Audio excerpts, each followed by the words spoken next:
Yeah, first of all, I'm going to break it down into a couple of different points. First of all, what I tell people all the time is it's not difficult, but it is different. And sometimes when something is different from the way that you're accustomed to doing things, at least initially, it can seem difficult. Quite honestly, investing in real estate can seem horribly difficult, and it is if you don't have the knowledge, which is one of the great things that you and Ron do is that you're educating people, providing that training, because the difference, first of all, that lowers your risk.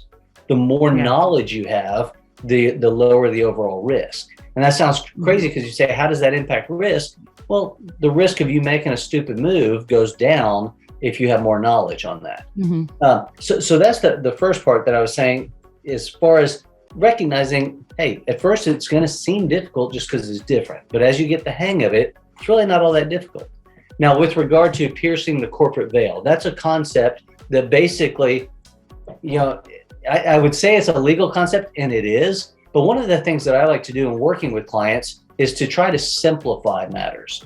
And the way that I do that is by maybe drawing analogies to things that we've learned during our lifetimes that people say, oh, well, I know that. One of the things we talked about earlier with limited liability is I say, don't put all your eggs in one basket.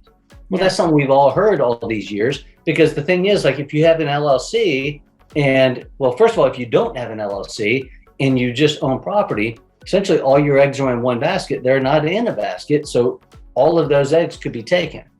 By implementing an LLC or maybe multiple LLCs, that's where we're able to get some, limited liability protection. So the point that I want to make on piercing the corporate veil is, when I was growing up, and Heather, I don't know if you ever heard this, but I heard it quite often. I don't know if that, tells anything about my my track record, if you will. But my parents used to tell me all the time, they'd say, young man, if you want to be treated like an adult, you're going to have to act like an adult. Yeah. Wait, you've heard that too? Oh, yes, I have. Yeah, see, we've all heard that. And I get it. And, the thing is, once you have kids, you're going, now all these things that I was taught all these years are told, or, those lessons that I had to learn. I'm saying the same thing to my kid. I'm like, listen, I know you think you want to be treated like an adult, but you're not acting like one.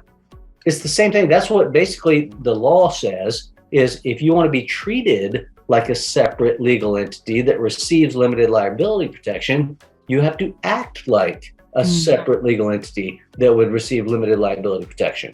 You're not going to get it if you just run your business like a mom and pop grocery store where money comes in the cash register, you open it, you pull it out, and you got to keep records. So you've got to, there are different records you've got to keep, and it doesn't have to be horribly cumbersome.